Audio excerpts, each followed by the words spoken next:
ওরা আর আরিশ ধীরে ধীরে পাহাড়ির রাস্তায় হাঁটছে। বালদিচিয়ার ছোট্ট শহরটা যেন কোনো রূপকথার বই থেকে উঠে এসেছে। টালি ছাওয়া লাল ছাদের বাড়িগুলো সারি ধরে দাঁড়িয়ে আছে।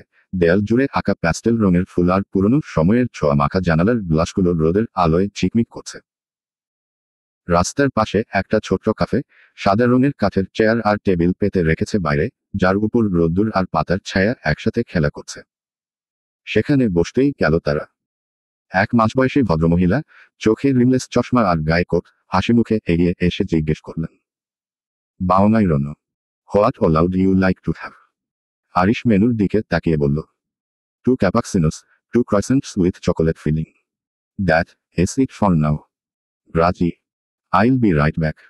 ভদ্রমহিলা চলে যেতেই ওরা আস্তে করে বলল, গুনাগিরিটেরি, না জানি কি বললেন উনি। ওটার অর্থ কি? ওরার কথায় জোরে হেসে উঠল আরিশ। ভ্রু কুঁচকে ফেলল ওরা। জানেন না বলেই জিজ্ঞেস করল, তাতে হাসার কি হয়েছে? স্থানীয় ভাষায় শুভ সকাল বলেছেন। ও আচ্ছা, আপনি ইতালিয়ান ভাষায় কথা বলতে পারেন? একটু আধটু, তবে পুরোপুরি না। কাজকর্মের সূত্রে ইতালিতে আসতে হয়, সেখানে থেকেই একটু আধটু শিখেছি। কাজ চালিয়ে নেওয়ার মতো। বুঝলাম। আরিশ ওরার কানের পাশে মুখ এনে ফিসফিস করে বলল, এমন করছো কেন? এরকম তো কিস করলে করে। তুমি কি কিস করতে চাচ্ছ, হামিংবার্ড? ভরকাল ওরা বিষম খেল। আরিশ পানির বোতল থেকে পানি পান করতে দিল ওরাকে। ধীরে সুস্থে পানি পান করে ধাতস্থ হয়ে বসল সে। কি এমন বললাম যে বিষম খেলে? আপনি বড্ড দুষ্ট।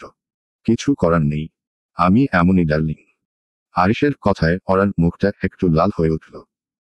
সে জানালা দিয়ে বাইরের দিকে তাকিয়ে থাকলো কিছুক্ষণ, হালকা হাওয়ায় তার খোলা চুল উঠছে। ক্যাফের গুনগুন সুর, দূরের গির্জার ঘণ্টাধ্বনি আর পাহাড় থেকে নামা শীতল হাওয়া, সব মিলিয়ে এক অদ্ভুত শান্তির অনুভূতি তৈরি হচ্ছিল তাদের মাঝে। এর মধ্যে ভদ্রমহিলা খাবারগুলো দিয়ে গিয়েছেন। আরিশ কাপচিনোর কাপটা হাতে তুলে বলল, ইচ্ছে করছে এখানেই থেকে যাই। শুধু তুমি আর আমি, সাথে পাহাড়ি নীরব প্রাকৃতিক সৌন্দর্য। তাহলে আমাকে ইচ্ছে মতো জ্বালাতন করতে পারতেন আর কি। ওরা মৃদু হেসে কিছুটা নিচু স্তরে বলল কথাগুলো। আরিশ হেসে তাকালো তার দিকে। কিন্তু সেই হাসি স্থায়ী হল না বেশিক্ষণ। আচমকাই ওরার উরুতে শক্ত করে হাত রাখল আরিশ। কিছুটা ঘাবড়ে গেল ওরা। আমি না জ্বালালে আর কে জ্বালাবে তোমায়? আবার আপানকে ডাক্তার দেখিয়ে কি লাভ হয়েছে শুনি? বিস্মিত হলো আরিশ। সত্যি তো, এমন আচরণ তো করার কথা নয় তার। হাত সরিয়ে ফেলল আরিশ। ডাক্তারের যা করার ছিল করেছে। তোমার যদি মনে হয় আমি আর 5টা ছেলের মতো শান্ত, ভদ্র টাইপ হয়ে গেছি তাহলে বলবো তুমি ভুল। ডাক্তার আমার মানসিক অস্থিরতা দূর করেছেন, আমার স্বভাব বদলাতে পারেননি। দীর্ঘশ্বাস ছাড়ল ওরা। আরিশ সঠিক বলেছে। হ্যাঁ ঠিক বলেছেন। খাওয়া দাওয়া শেষ করুন জলদি, নয়তো খেতে খেতেই সময় গড়িয়ে যাবে, ঘুরবো কখন? তুমিও খাও। খাচ্ছি তো। খাবার খেতে খেতে পাশের টেবিলে বসা এক বৃদ্ধ দম্পতির হাসির শব্দ তাদের দৃষ্টি আকর্ষণ করল। বৃদ্ধা হাতে এক কাপ কফি নিয়ে হাসতে হাসতে কিছু বলছিলেন, আর বৃদ্ধ তার হাত ধরেছিলেন। তাদের চোখে ছিল বহু বছরের ভালোবাসা। ওরা চুপচাপ সে দৃশ্য দেখছিল। আরিশ জিজ্ঞেস করল, কি ভাবছ? ভাবছি, উনাদের মতো বয়স হলে কেমন হবে। 25 বছর পরেও আমরা এমন করে একে অন্যকে ভালোবাসতে পারব তো? আরিশ মুচকি হেসে বলল। তেজরিন খান আরিশের নিঃশ্বাস যতক্ষণ চলবে ততক্ষণ এই ভালোবাসা চলতে থাকবে। তাই 25 কিংবা 50 এটা বলা যাচ্ছে না। বুঝলে? ওরা কোনো কথা বলল না। শুধু হাত বাড়িয়ে আরিশের হাতে হাত রাখল। ঠোঁটের কোণে তার মুচকি হাসির রেখা। সকালের নাস্তা শেষে তারা জন বেরিয়ে পড়ল টাস্কানির বিভিন্ন জায়গা দেখতে। গাড়ি চালক মারিও ছিল সাথে। প্রথমেই তারা গেল কাস্টেলো ভেকিউ বা পুরনো দুর্গে। সেখানকার পাথরের আঁকাবাঁকা গলি, ভাঙা প্রাচীর, আর ঘন নীরবতায় মোরা শহরটা যেন নিঃশব্দে বলছিল শতাব্দীর পেরোনো গল্প। দেয়ালের ফাটলে গজিয়ে ওঠা লতাগুল্ম, কাঠের জানালায় মোচে ধরা বন্ধ শাটার, আর দূরে চোখে পড়া রঙিন ছাদের সারি সবকিছুই ছিল ছবির মতো নিখুঁত, অথচ ধুলোমাখা। দুর্গের ওপর উঠে তারা কিছুক্ষণ দাঁড়িয়েছিল, নিচের উপত্যকার দিকে তাকিয়ে। নিচে সুররঙা মাঠ, দূরে পাহাড়ের রেখা, আর মাথার ওপর থেমে থাকা আকাশ। পুরনো দুর্গ শহর থেকে বেরিয়ে তারা চলে গেল বাগ্ন ভিগ্ননির ছোট্ট গ্রামে। সেখানে প্রাচীন গরম ঝর্ণার চারপাশে জল জমে ছোট ছোট পুকুর তৈরি, যেগুলোকে ঘিরে বেরিয়েছে পাথরের বেঞ্চ আর কাঠের সেতু। তারা ধীরে ধীরে পুকুরের ধারে হাঁটছিল, গরম জল থেকে উঠে আসা ধোঁয়ার মধ্যে মিশে থাকা সেই নরম আর্দ্রতা অনুভব করছিল। কিছুক্ষণ বসে ছিল ঝর্ণার পাশের পাথরে, তারপর ফিরে আসলো, মনে রেখে এক নরম স্মৃতি। সূর্য তখন টালমাটাল করে পশ্চিমে হেলে পড়েছে। হালকা সোনালি আলো বালদিচিয়ার গমক্ষেতে ছড়িয়ে পড়ে সোনার চাদরের মতো ঢেকে রেখেছে গোটা উপত্যকা। সাইপ্রাস গাছগুলো নিঃশব্দ পাহারাদারের মতো দাঁড়িয়ে আছে। গাড়ির জানালায় হাওয়ার ঝাপটা এসে অরার চুলগুলো এলোমেলো করে দিল। আজকের দিনটা কখনো ভুলব না, রাগী ভূত। আমার জীবনের অন্যতম একটা দিন ছিল। আরিশ মুচকি হাসল। অরা তার হাসির কারণটা ঠিক বুঝতে পারল না। হাসিতে দুষ্টুমি লুকিয়েছিল। আরিশ খুব আস্তে করে অরার শাড়ি ভেদ করে উন্মুক্ত কোমরে হাত রেখে তাকে কোলের ওপর বসাল। অরা কিছু বলতেও পারছে না এখন। মারিও গাড়ি চালাচ্ছে। লজ্জায় গাড়ি থেকে লাফ দিতে পারলে শান্তি লাগতো অরার। আরিশ অরার কোমরে দুহাত রেখে নাকের সাথে নাক ছুঁয়ে ফিসফিস করে বলল, তোমার মুখের রাগী ভূত নামটা শুনলেই আমি সিডিউস হয়ে যাই, পাখি। কেমন আদুরে একটা দেখ। চোখ বড় করে ফেলল অরা। কি একটা অবস্থা, রাগী ভূত বলে ডাকলেও সমস্যা। কিসব বলছেন? এমন নামেও কারো? Do you love me? Yes, I love you.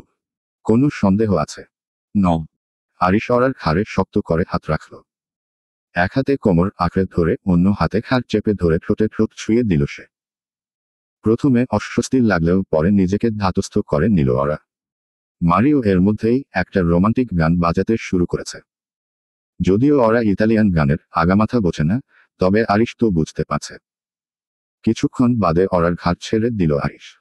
ওরা নিচু স্তরে বলল, মনে হচ্ছিল আরেকটু হলে খার মটকে দিবেন। শব্দ করে হেসে উঠল আরিশ। মারিও মুচকি মুচকি হাসছে। মটকে দিলে? ব্যথা পেতে? এত কেয়ার? কেন, আমি কি তোমার কেয়ার করি না? পড়ার ইচ্ছে করলো বলতে, হ্যাঁ, মারাত্মক কেয়ারিং হাসবেন্ড আপনি। এতটাই কেয়ারিং যে শরীরে অজস্র দাগে ভরপুর হয়ে আছে, এতটাই কেয়ারিং যে ঠাস করে থাপ্পড় মারতেও সময় লাগে না। কিন্তু ওরা এসব কিছু বলল না। মুচকি হাসল কেবল। কি হলো, বলো। হ্যাঁ, অনেক কেয়ার করেন। খুশিতে গদগদ হয়ে বউয়ের কপালে ঠোঁট ছুঁয়ে দিল সে। কোল থেকে নামিয়ে সিটে বসিয়ে নিজের বুকে মাথা ঠেকিয়ে রাখল অরার। বাসায় গিয়ে এ বিষয়ে বিস্তারিত আলোচনা করব। কোন বিষয়ে? আরও কেয়ার করার বিষয়ে, যাতে ভবিষ্যতে তুমি গর্ব করে বলতে পারো তোমার হাসবেন্ড বেস্ট কেয়ারি হাসবেন্ড। আচ্ছা। ঠোঁটের কোণের হাসি আরও প্রশস্ত হলো আরিশের। ওরা চুপ করে রইল। ক্লান্ত লাগছে শরীর। সারাদিন অনেক দৌড়ঝাঁপ গেছে। এখন এই পাগলের তালে তাল না মেলালে সমস্যা হতে পারে ভেবেই ওরার এই নীরবতা। চাচি, আপনি আসলেন কেন? আমাকে ডাক দিতেন, কিছু দরকার হলে দিয়ে আসতাম রুমে। দুপুরের রান্নাবান্না শেষ করে সবে হাত মুখ ধুয়ে দাঁড়ালো তামান্না। এর মধ্যেই রান্নাঘরে তাসলিমা খাতুন এলেন। সাবিহার সাথে কথা বলেছিলেন তিনি, সবকিছু শুনে তালহার সাথে তামান্নার বিয়েটা মানার জন্য খুব করে বলল সে। সাবিহার জোরাজুরি আর তালহার খুশির কথা ভেবে হলেও তাসলিমার মন গলেছে অবশেষে।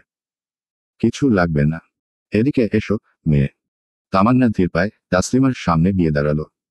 এর মধ্যে কলিং বেলের শব্দ ভেসে এলো। তালহা ফিরেছে। দুপুরবেলা সে ছাড়া আর কেউ আসার কথা নয়। তামান্না তাসলিমার দিকে তাকিয়ে আছে, আগে দরজা খুলে দিয়ে আসবে কিনা সেজন্য। যাও, দরজা খুলে দিয়ে আসো। তারপর কথা শুনে যেও। ঠিক আছে, চাচি। তামান্না রান্নাঘর থেকে বেরিয়ে এক দৌড়ে ড্রয়িং রুমে উপস্থিত হলো। তাড়াতাড়ি দরজা খুলে ফেলল। দরজা খুলতেই তালহার হাতে কতগুলো বেলি ফুলের মালা দেখতে পেল সে। এই যে মিস তামান্না ভাটিয়া, এত হন্তদন্ত হয়ে ছুটে এলেন কেন? তালহা হাসি হাসি মুখে বাসার ভেতরে প্রবেশ করল। তামান্না দরজা আটকে দিয়ে কণ্ঠ নিচু করে বলল, চাচি এসেছেন রান্নাঘরে আমার সাথে কথা বলতে। আপনি ঘরে যান এখন, এসব পরে দিবেন। মা এসেছেন কথা বলতে। হ্যাঁ। ওকে, যাও, দেখো কি বলে। দেখো, আবার হবু শাশুড়ির সাথে ঝগড়া বাঁধিয়ে বসো না। কিছুটা মজা করেই বলল তালহা। তামান্না ভেঞ্চি কেটে রান্নাঘরের দিকে এগোল। তাসলিমা খাতুন আগের জায়গায় দাঁড়িয়ে আছেন। তামান্নাকে দেখে সামনে এগিয়ে এলেন কিছুটা। জি, বলুন। আরিশ দেশে ফিরলে তোমাদের বিয়ের বিষয়ে কথা বলবো। তোমার কোনো আপত্তি নেই তো? মানে, এত জলদি বিয়েতে কোনো সমস্যা? তামান্না যেন নিজের কানকে বিশ্বাস করতে পারল না। অস্ফুটে স্বরে শুধালো, কি? যা শুনেছ সেটাই বলেছি। লজ্জায় কিছুটা মাথা নিচু করে ফেলল সে। বলল, আপনারা যা বলবেন তাই হবে। আমার কোনো আপত্তি নেই চাচি। বেশ, তাহলে লজ্জা পাওয়া বাদ দাও। গোসল সেরে আসছি, এখন থেকেই শাশুড়িকে যত্ন করা শুরু করো। তাসলিমা খাতুন কথাগুলো বলেই রান্নাঘর থেকে বেরিয়ে গেলেন। তামান্না হাসবে নাকি কাঁদবে বুঝতে পারছে না। এমন শাশুড়ি পাওয়া সৌভাগ্যের নাকি দুর্ভাগ্যের বলা মুশকিল। তাসলিমা খাতুন চলে যেতেই তালহা এসে ঢুকল রান্নাঘরে। তামান্না তখনও ভাবনার জগতে বিভোর ছিল বলে তালহার আগমন টের পায়নি। এই তামু, মা কি বললেন? বিয়ের কথা বললেন। ভাইয়া ফিরলে আপনার আর আমার বিয়ের কথা বলবেন চাচি। কি? হ্যাঁ, যা শুনেছেন সেটাই। তালহা খুশিতে তামান্নাকে কোলে তুলে নিয়ে ঘুরতে লাগল। তামান্নার মাথা ঘুরছে। মারহাবা, মা এভাবে রাজি হয়ে গেছে, ভাবতেই আনন্দ লাগছে। উহু, আমার মাথা ঘুরছে। নামান, বলছি। আরে কিছু হবে না। তালহা ভাই। থেমে গেল তালহা। তামান্নাকে কোল থেকে নামিয়ে দিল। ঠোঁট টিপে হাসছে তামান্না। তালহা গাল ফুলিয়ে বলল, ভাই বললে কেন? থামানোর নিনজা টেকনিক। তবে রে। তালহা তামান্নাকে ধরতে চাইল, কিন্তু তামান্না দৌড়ে রান্নাঘর থেকে বেরিয়ে গেল। জনেই মহাখুশি আজ। অবশেষে তাদের ভালোবাসা পূর্ণতা পেতে চলেছে। নয়নার মন এখন একটা নীরব সীমানার ভেতরে বন্দী। প্রতিদিন সকালে ইউনিফর্ম পরে আয়নায় নিজেকে দেখে, কিন্তু সেই চেনা মুখের ভেতরেও যেন কিছু হারিয়ে গেছে। স্কুলে যেতে যেতে প্রতিটি মোড়, প্রতিটি দেয়াল, প্রতিটি ক্লাসরুম, সবখানে পলাশের উপস্থিতি খুঁজে বেড়ায় সে। ক্লাসে বসে জানালার বাইরে তাকিয়ে থাকে। মনে পড়ে, ঠিক এই বেঞ্চেই একদিন পলাশ পাশের ক্লাস থেকে এসে বসেছিল একটু সময়ের জন্য। বারান্দায় দাঁড়ালেই মনে পড়ে, সেখানে দাঁড়িয়ে পলাশ একবার মুচকি হেসে বলেছিল, আজ খুব সুন্দর লাগছো। নয়না কিছু বলেনি সেদিন, শুধু হেসেছিল নরম করে। এখন সেই শব্দহীন ভালোবাসা প্রতিদিন তাকে ভেতর থেকে একটু একটু করে খেয়ে ফেলছে। পলাশ চলে যাওয়ার পর স্কুলের প্রতিটা দিন যেন শুধু সময় গুনে যাওয়া। বন্ধুদের হাসির মধ্যে, পড়ার চাপে, টিফিনের ভিড়েও নয়না একা হয়ে গেছে। ক্লাসরুমের জানালায় বসে আকাশ দেখে সে ভাবে, এই আকাশের নিচেই তো পলাশ আছে, কোথাও না কোথাও। আর 2 বছর পর সেই আকাশের তলায় আবার দেখা হবে। কিন্তু ততদিন প্রতিটি দিন যেন দীর্ঘশ্বাসে লেখা চিঠি হয়ে জমা হয় নয়নার মনের ডায়েরিতে। কথার অপ্রকাশিত অনুভূতিগুলো তাকে নীরব করে দেয়, আর সেই নীরবতাই এখন তার সবচেয়ে বড় সঙ্গী। কি রে নয়না, আজকাল এত অন্যমনস্ক হয়ে থাকিস কেন? হাসিবের প্রশ্নের নড়েচড়ে বসে নয়না। সাথে যোগ দেয় উর্মি। হ্যাঁ রে, ইদানিং নয়না কেমন চুপচাপ হয়ে গেছিস। কি হয়েছে রে তোর? কই, আমার তো কিছু হয়নি। ইস, বললেও হলো। উর্মি বলল। ইলমা পাশ থেকে বলে। নয়না মনে হয় পলাশ ভাইকে মিস করে। চমকাল নয়না। যদিও পলাশ যে নয়নাকে পছন্দ করে এটা গোটা ক্লাসের সবাই জানে। কিন্তু ওদের মধ্যে কোনো সম্পর্ক গড়ে ওঠেনি, তবুও এমন মজা কেন করবে ইলমা? এসব কি বলছিস ইলমা? আমি কেন উনাকে মিস করব? কিছুটা গম্ভীর কণ্ঠে বলল নয়না। সবাই চুপ করে গেল, বিশেষ করে ইলমা। নয়নার মন মানসিকতা খারাপ না থাকলে সে কখনোই বন্ধুদের সাথে এমন আচরণ করে না। আচ্ছা সরি, মজা করেছি। চল চল, টিফিনের টাইম হয়ে গেছে। আজ সবাই একসাথে ঝালমুড়ি খাবো। ইলমা বসা থেকে উঠে দাঁড়ালো, বাকিরা উঠে দাঁড়িয়েছে, নয়না এখনো বসে। উর্মি নয়নার হাত ধরে টেনে দাঁড় করিয়ে বলল, চল না নয়না, একসাথে খাবো। মুচকি হাসল নয়না। সাথে সাথে সবার ঠোঁটের কোণে হাসি ফুটল। চারজন একসাথে ক্লাসরুম থেকে বেরিয়ে মাঠের দিকে এগোলো। মাঠের উত্তর দিকের কৃষ্ণচূড়া গাছের নিচে ঝালমুড়ি মামা বসেন প্রতিদিন। You are hot hummingbird. আরিশের এমন মন্তব্যে নিজের দিকে একবার দেখে নিল ওরা। নিজের দিকে একবার দেখে নিল ওরা। হট লাগার মতো কিছু দেখতে পেল না সে। তার পরনে ছিল হালকা off white linen maxi dress, কোমরের কাছে একচেটিয়া বেল্ট দিয়ে বাঁধা। ভেতরে ধূসর রঙা ট্যাঙ্ক টপ আর হালকা গলার অলংকার। চুলগুলো একপাশে নামিয়ে রেখেছে, একটু ভেজা এখনো। গোসল করে মাত্রই বের হয়েছে সে। আয়নার সামনে থেকে উঠে গিয়ে বিছানায় গিয়ে বসল ওরা। আপনার নজর ঠিক করুন। আরিশ সোজা হয়ে বসে আছে, দৃষ্টি তার ওরার দিকে। তার পরনে কালো টি শার্ট, যার গলায় একটু খোলা, আর হালকা বাদামি কট প্যান্ট।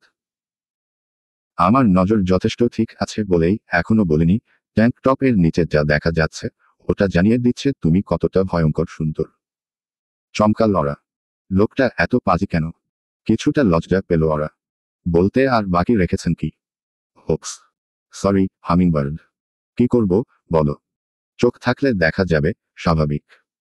আরিশ ওরাকে জড়িয়ে ধরে থুতনিতে চুমু খেল। ওরা আরিশের কোলে মাথা রাখল। এসব রাখুন, দেশে ফিরব কবে? কবে যেতে চাও? আগামীকাল। শিওর? হুম। সবাইকে মিস করছি। আরিশ ওরার ঠোঁটে মৃদু কামড় বসাল। বিস্ময়ে বড় বড় চোখ করে তাকিয়ে রইল ওরা। এই লোক কি ভ্যাম্পায়ারের বংশধর? এভাবে হুটহাট কামড় বসায় কেন সে? ওকে, আগামীকাল সকালে ফ্লাইট। হ্যাপি। ওরার ঠোঁটের কোণে হাসি ফুটল। জড়িয়ে ধরল আরিশকে। হ্যাঁ, চলবে। পরবর্তী পর্ব পেতে চ্যানেলটি সাবস্ক্রাইব করুন।